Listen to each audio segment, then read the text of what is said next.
Live from downtown Detroit, home of WDIV and Click on Detroit, Local 4 News at noon starts now.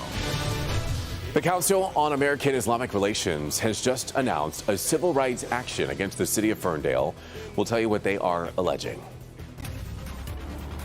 But first, we want to get to some breaking news that we're following this afternoon from Capitol Hill, where Olympic gymnasts Simone Biles, Michaela Maroney, and Allie Raceman are testifying before the Senate about the FBI's handling of the Larry Nassar investigation.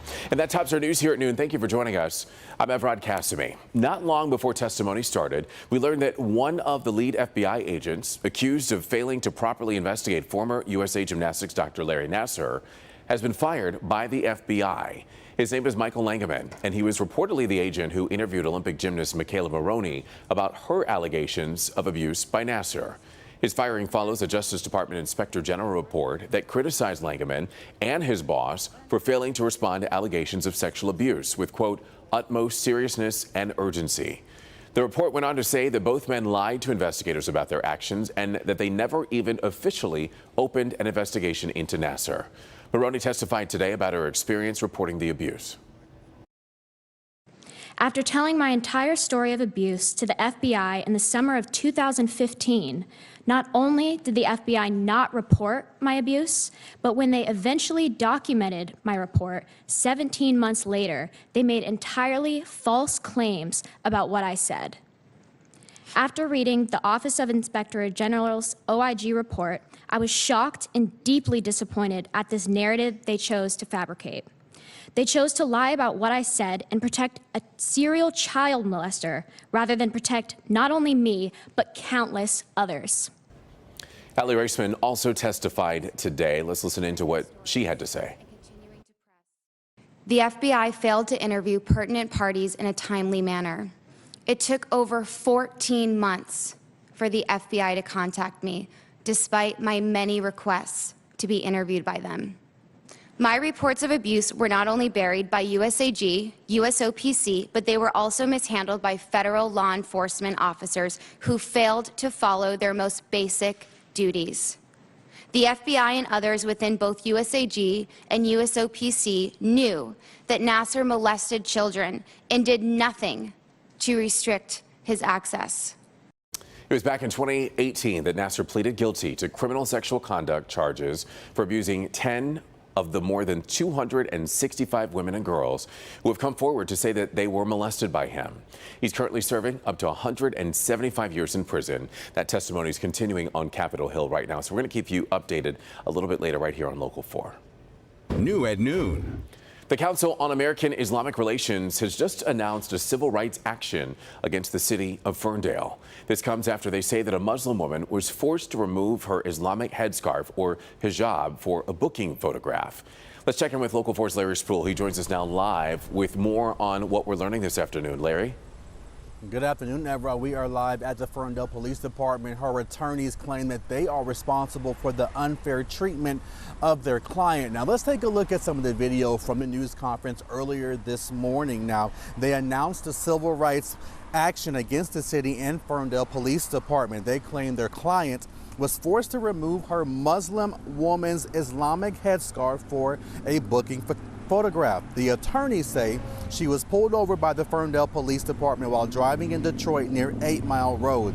They claim the officer said her license plate had an expired tag, although their client said she produced a valid registration and insurance. She was arrested, and her attorneys say during the booking photo, officers allegedly required and forced her to remove her religious coverings. Their client claims she explained to the officers that it was against her religion. She spoke earlier this morning about the incident. I still can't sleep at night because I keep seeing myself, even though I was locked up, I don't know, an hour or two, I still see myself sitting in there. I still see myself going through that, you know, and I beat myself up because I'm like, what's wrong with you? You're this strong individual. You know, I'm a strong person. And why wasn't I strong that day? Why didn't I say no? You know, why didn't I fight? But I was afraid to go into jail. I've never been in jail before. So, yeah, I want to make a change. I want this to stop. I want women to have that choice, to be able to keep their hijabs on during their mugshots. And I just spoke with the city manager and his department, and they tell me that they are looking through that video right now, and we are expecting a statement or an interview from them later on tonight. We are live in Ferndale this afternoon. Larry Spruill, Local 4. All righty, Larry, thank you. And out of Flat Rock and this developing story there, River Heights Academy has gotten the all clear to return into the classroom. The school was closed out of an abundance of caution due to the gas leak near Ford's Flat Rock Assembly Plant. The school had to relocate to Wayne County Community College while crews tested the air quality inside of the building. Today, school officials welcomed students back inside. We're super excited, just ready to finally welcome kids back. It's been about over 550 days since we've had everybody back with COVID and then with this situation. So we're just super excited, very thankful to our partners at WCCCD, and then also over at Incident Command at City Hall, who've been very responsive and helpful to us. Meanwhile, testing continues at 1,100 homes near the plant. The city's mayor says that it could be 1 to 2 weeks until those residents can return to their homes. Also developing in southwest Detroit now, the investigation continues into the underground event that somehow caused this portion of road to buckle. New video shows investigators back there out on the scene today after crews demolished a marijuana dispensary. With the building torn down now, they hope to dig deeper to try and find out exactly what went wrong. So far, they believe that there was not a gas explosion. Well, let's turn our attention to the forecast on your Wednesday afternoon, giving you a live look outside from one of our downtown sky cams.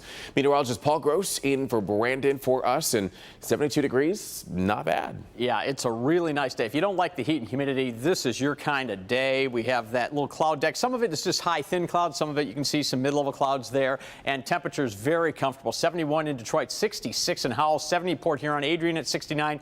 These dew points have dropped now to near 60. That means nice dry air overhead. Not much to show you on Storm Tracker 4. We have a couple little, very small little drips there in Sanilac County, but the rest of us are all dry, and I don't expect really much in the way of a rain threat this afternoon. So temps, if you're going to the ball game, rising through the 70s. If you're heading out the door right now, it is going to be a wonderful day at the ballpark, and let's see if the Tigers can pull out another win. What a game last night. That was just great. All right, we'll talk about the heat coming back. It's going to be coming back. We'll talk about that in just a little bit, Evrod. All right, Paul, thank you. Let's turn our attention now to the coronavirus. We are expecting new state data on cases and deaths this afternoon.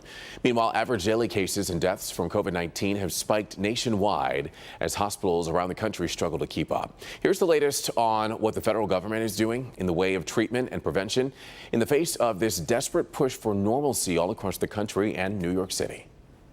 It's up to you, New York. Broadway is back. Welcome back to the theater. After 18 months of darkness in the theater district, the show must go on. But safety is also taking center stage with strict vaccine and mask requirements as Delta continues to spread. 1 in 500 Americans has died of COVID-19. The vast majority of people dying now are unvaccinated, and most of the people in the hospitals now are unvaccinated as well. New estimates show the preventable costs for treating hospitalized, unvaccinated patients reached $5.7 billion over the last 3 months. As hospitals struggle under the weight of it all, the U.S. government announced a contract with Regeneron Tuesday for 1.4 million additional doses of the company's monoclonal antibody treatment. The treatment is in such high demand. Last month, another company that also makes monoclonal antibody treatments reported a global shortage of their drug. So the push for prevention persists. More than 179 million Americans are fully vaccinated, and boosters could be next. But the FDA has to take into account dueling data on the issue when it meets on Friday, all set against the backdrop of political friction on the matter. The road to boosters is shaping up to be a bumpy one. And a statewide coalition of parent groups coming together today as they call for a statewide mask mandate in all schools to try and defend kids from COVID-19. We're asking for empathy here, just simple empathy. We urge all of our policymakers to listen to the majority of parents who have been silent so far. We are wearing masks, we are getting vaccinated, and we are respecting each other's right to be safe from a highly contagious disease in the midst of a pandemic. Well, there's a lot of sides to this issue, so our Paula Tutman is going to take a deeper dive into it, and you can watch her report coming up on First at 4 right here on Local 4. So to come, tensions escalate on the Korean Peninsula after North Korea again fires 2 unidentified ballistic missiles. We'll tell you what we're learning after the break.